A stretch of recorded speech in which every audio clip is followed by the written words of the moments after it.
এইটো যে টেষ্টি কিচেনলৈ স্বাগত জনাই আজি ৰেচিপি লৈ আহিছো এগ ডোসা। এগ ডোসা বনাবৰ কাৰণে মই কি কৰিছো, এয়া 3টা কণী লৈ লৈছো, তাৰ পিছতে লৈছো এয়া কাৰি পাতা লৈছো, তাৰ পিছতে এয়া জিৰা গুটি অলপ লৈছো, অলপমান পিয়াজ কাটি লৈছো সৰু সৰুকে, কাশ্মীৰী মিৰ্চ অলপ লৈছো আৰু অলপমান এয়া ধনিয়া পাতা লৈছো। এতিয়া মই কি কৰিম, এয়া এটা বাটি লৈছো, বাটিটোতে মই কি কৰিম, এতিয়া বাটিটোতে মই এইখিনি কাৰি পাতাখিনি, তাৰপিছতে এয়া ধনিয়া পাতাখিনি,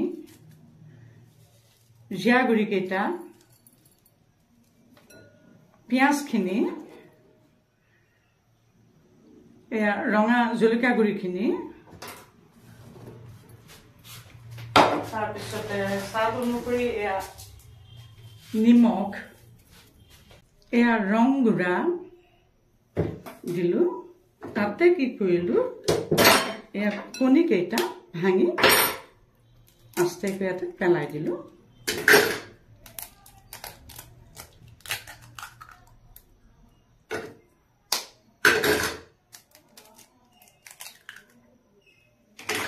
এইটো সুন্দৰকৈ মই ফেটিম, আমি আমলেট বনাওঁতে যেনেকৈ ধৰক সেইটো বনাই লওঁ, ঠিক তেনেকৈ একেধৰণে এইটো মই বনাই লৈছো। আপোনালোকে মোৰ ভিডিঅ'টো পহিলাৰ পৰা শেষলৈকে চাব দেই, ষ্টেপ বাই ষ্টেপ দিয়া যায়, তেতিয়াহে ধৰিব পাৰিব। আৰু আপোনালোকে যদি মোৰ চেনেলটোলৈ প্ৰথমবাৰ আহিছে, তেতিয়া এইটো যে টেষ্টি কিচেন, প্লিজ ছাবস্ক্ৰাইব কৰি ল'ব আৰু লাইকছ কমেণ্টছ কৰিব। এতিয়া বলক বাকীখিনি কেনেকৈ কৰোঁ চাবলৈ যাওঁ।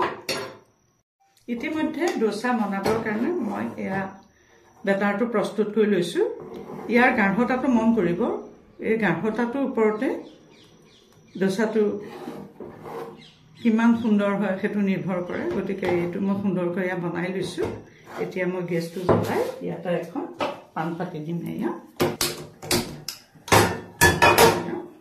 ইতিমধ্যে মই গেছটো মিডিয়াম ফ্লেমলৈ লৈ গুচি গলো। এয়া চাওক, ইয়াতে অকণমান পানী ছটিয়াই দিলো, তাপৰ ভাৰসাম্যটো ৰক্ষা হ'বৰ বাবে। ইয়াতে মই কি কৰিলো, এই মণ্ডটো লাহেকৈ দি দিলো।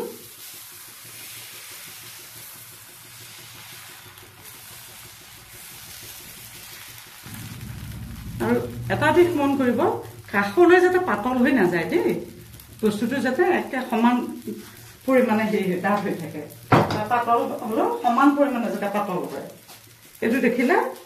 ইয়াতে মই কি কৰিলো, অকণমান সামান্য তেল দি দিলো,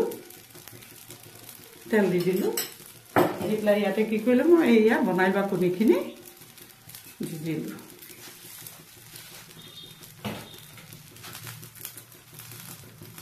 এনেকৈ আপোনালোকে বনাই খাব, অতি সুন্দৰ ৰেচিপি।